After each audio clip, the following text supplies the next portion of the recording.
Hello everybody, I'm Barry Crabtree. I'm a certified arborist, and for those of you out there that might not know what an arborist is, we are people that take care of trees. My specialty happens to be in planting, transplanting, solving problems, curing disease, and doing a lot of other things. What we're going to concentrate on now is fruit trees, because this is a problem that you're all going to be faced with. I have two fruit trees here. One is a yellow peach, and the other one is a white peach, and they have a problem. They're already condemned to a half-life because of the way they are planted. And let me point out something very important to you. All of this right here, there's very little taper on this tree. What we should have is this tree getting bigger and bigger and bigger at the bottom, but it really doesn't. It has just a very slight flare right here, and it has no collar exposed, and all of these roots that you see here are going to prevent this tree from laterally rooting and getting stability. A lot of these fruit trees that you'll purchase, they might cost you as much as $75 to $125, but I'm going to take this tree here and I'm going to take it out of this pot, and you're going to immediately see what the problem is. We have roots that are circling round and round and around we go. And that is going to continue unless we break up this problem. Now this is the way I'm going to do it. I'm going to come over here, put it on the table, and as you can see, I've got this top layer here, and I'm going to take it and I'm going to start. And a lot of you are saying, golly, what is he doing? Is he tearing up this tree? Yes, I am. I am literally tearing the root ball that has been established because it probably sat in the store. I bought it at one of the big box stores. This is the same sort of thing that you're going to find if you go to a nursery, or if you go to a major plant store, or Lowe's or Home Depot. Almost all of them have this problem. So you see what I'm doing? I'm clawing and pulling this, and you can see all of these roots. These are great roots. They just happen to be in the wrong spot. All right, I'm going to come around. All right, I'm going to turn it. I'm going to pull some more back, and you can see where we're finally getting down to the bottom of this tree that we refer to as the root flare. You see all these roots that I'm pulling out of here? All of these roots are great roots, but they're in the wrong spot. They're on top of the plant, encircling it in a circle, and you can see where the change in the soil took place, where they transplanted it and put it in a bigger pot probably. See where the change of the soil? Can you see that pretty good, Jesse? Mm-hmm. All right. And I'm going to take some more of this, and I'm going to pull it away. And I'm going to pull it away some more.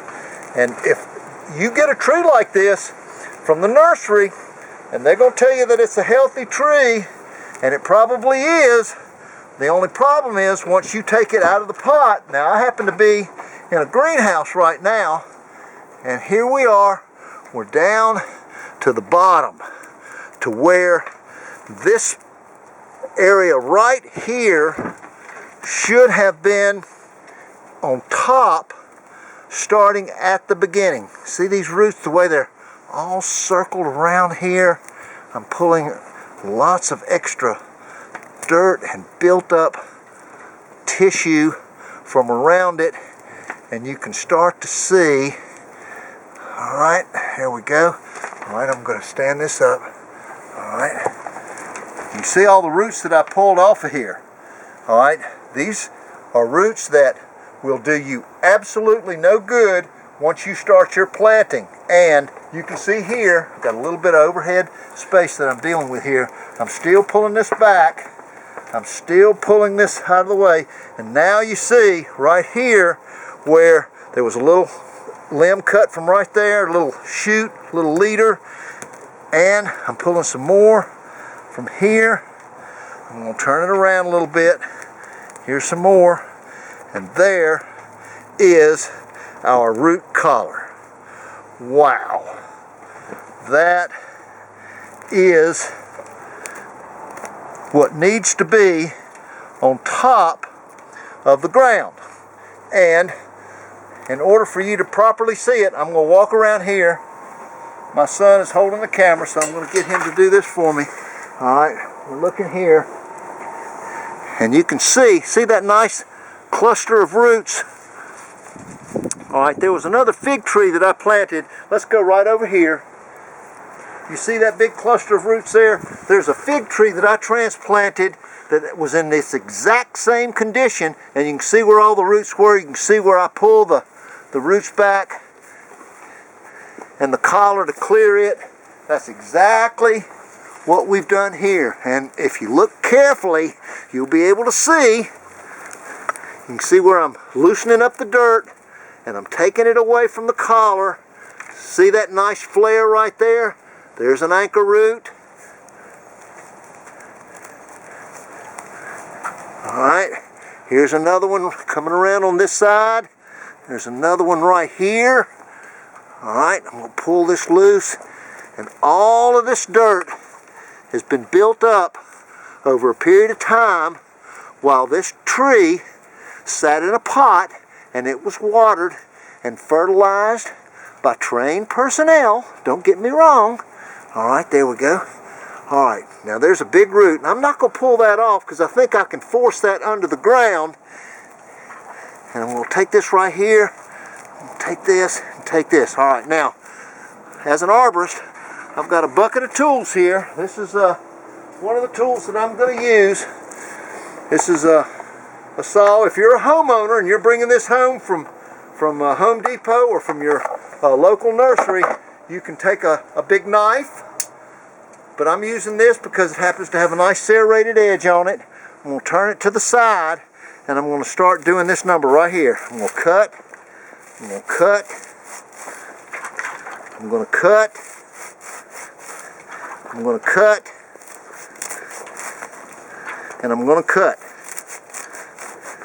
Alright, now, all of that is very, very disruptive. You see everything that's coming loose here. What I'm trying to do is, and what I am doing, is I'm breaking up this circular pattern. And you're going to say to yourself, golly, I'm a homeowner. I'm not trained to do this. No, you're not. But most of the people that you hire to bring in are not trained to do this either. This is a time-consuming, delicate process that you have to know what you're doing and have to know what you're after. You can see the roots that I've got down here. These are roots that I want to go down into the ground and out away from here. I don't want them turning back in and circling around like they do here. Now, the problem that you're going to be faced with is the fact that this tree is not going to make it in a planted environment unless you do something very special to compensate for all the damage that we have done. Alright, now that's the next phase that I'm going to show you, and I'm going to get prepared for that right now in a minute. Now it's worth mentioning that these fruit trees, and any tree for that matter, that you bring from the nursery is going to have two kinds of roots. They've got these secondary scaffolding roots that hold the plant up. But then they've got all of these nice, small, very fibrous roots that absorb moisture, nutrients, energy in all kinds of forms. The problem that we have associated with this, see how all these roots are curved and are turning in towards the center of the pot. There's going to come a time whereas if we allow all these roots in a planted spot to turn in, they won't have enough nutrients to sustain a tree of this size. Because see what we have here? We've got a good 5 or 6 footer. If you let this go for very long, you're going to end up with a welcome to my nightmare scenario. This is a blue cedar. We bought a dozen of these from a nursery without checking the root collars, and most of them failed, and this is the reason why. This is the trunk right here. This is the main stalk, and all of these roots that you see wrapping around it are supposed to be lateral to hold the tree up, and as a result this tree died of starvation, dehydration. I had to replace it. It was at my cost. The customer was dissatisfied, I was dissatisfied, and I lost money. Now that is not what we want to happen. What we're looking for by going through all of the gyrations that you see me going through here, destroying this root ball, taking it apart, and trying to redirect, is we want some nice lateral rooting that you see on this example here. This, as compared to this, as you can see, is vastly different. And that's exactly what we're going to try and do here with this tree here. I took the next pot size up, and I'm going to put some dirt in the bottom. This is dirt that I made myself. It's got earthworm castings. It's got organic plant material in it, compost. As you can see, this, and I'm paying attention to this collar here. See, when we got it, all of this was all the way up to the top of the pot. But we moved all that. We're going to try and get that to lay down. I'm going to try and move this around a little bit and get that to lay down in the dirt. I got some of these roots here that I'm doing the same thing with, and I'm going to put a little bit more dirt in here. That's a 5-gallon bucket, and this is the kind of soil that you can get at your nursery. Alright, I'm going to take that, I'm going to put that right there like that, and I'm going to take this dirt and I'm going to put it all around. It's a little bit dry and dusty because it's easier to work with in this state rather than something that's muddy. Alright. Okay. Very nice. Alright. Very good. Alright. Alright, I've got this. Alright, this tree should stand up by itself now. And what we're going to do is we're going to take a little bit more dirt. We're going to put it in here.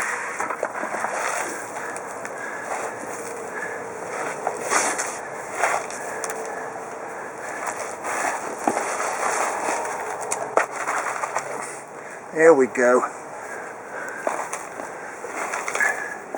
All right. And that is a properly transplanted fruit tree. Now the reason we went to this in-between step rather than taking it from here and directly putting it out into the yard is because in this pot I can control moisture. I can control its location. I can move it into the sun. I can move it out of the sun. I can move it where I want. I'm in a greenhouse now, and this is the middle of January. Obviously here in the Carolinas it's too cold for these trees to be growing, so I'm going to put this in the ground. It's going to be watered. Let me show you how we're going to take this. And we're going to start this process here. Now it's going to take, since that soil was so dry, it's going to take a lot of water to soak through and get it completely wet. So I'm going to take that down. A lot of these roots that you see sticking up, if I can't get them to lay down, alright, I'm going to show you. I'm going to clean this off right here. That's all the part that was covered up. And what I'm telling you, as a customer, if you planted this tree and you left it in the ground that deep, I can almost guarantee you that this tree won't necessarily die, but it will not support itself like this without tying up, and it'll stay that way for at least 2 years, and you'll be very, very slow in getting any fruit from it. And so make sure you get down to the collar or to the point of its graft It depends on how they formed this tree. You can see how nice that looks now that I've got it exposed. And if I can't get these to lay down in the dirt, they're going to be cut off. And so there is the in-between step that you're going to have to take as a homeowner when you go and buy some from a big box retailer, Home Depot, Lowe's, or even from your neighborhood lawn and garden store. Almost all of the nursery stock are going to be planted like this. We've been doing it for 30 years, and we've got additional footage and links on the end of this video that you can follow if you're really interested in what we're doing, and see what we do with bigger trees that have 3 or 4 inch diameters and with 24 to 28 inch root balls and weigh hundreds of pounds. We have to go through almost the same identical process that we did with this one. We have to break up the circular pattern. We have to eliminate the buildup of soil. We have to expose the collar to air and light by bringing it up to the surface. If it's already planted, we have to go down into the ground and make a moat around it, just like a moat around a castle, to expose that area of the tree. And so this is the one individual step that you can take that will virtually guarantee quick establishment, fruit development, and a stable tree structurally that stands up, and you don't have to worry about it falling over and being prone to insects. Now, like any other fruit tree or any other tree, but especially fruit trees, you're going to have to watch this tree carefully for the first year of establishment, because we've eliminated so much of its support at the root level when we went through and started cutting. As you'll recall, I'll go right back over here. All these roots were roots that they had in the pot at one time that were supporting that tree. Here's the part that was right on top around the edge. You see all those roots? They were feeding that tree. They were feeding that tree. That's exactly what this tree needed. The only problem is, once it goes into the ground, structurally, it's going to continue to grow in that circular pattern. It's been trained. And so we're going to break that up. You saw how I did it. You can use a big serrated edge knife like this to do it if you want. We've got some additional pruning that we're going to have to do with some scissors and pruners. And these are all the roots that came off of it. And that fruit tree is not, that peach right there is not going to be suitable for planting for at least another 3 to 6 months. And in 3 to 6 months, it will almost fill up that pot to where the roots come all the way out to the end. And once they get to the end and you see them there, pull it up, put it in the ground, bingo, 100% guarantee. All right, I've transplanted 3 fruit trees, white peach, yellow peach, and a fig tree. And each one of them were substantially covered and smothered way above the root collar, and would have not given them the kind of chance that we as property owners, as tree owners, would like to see. This is the in-between step that you must take if you get nursery stock in the condition that you saw these in when I started this process.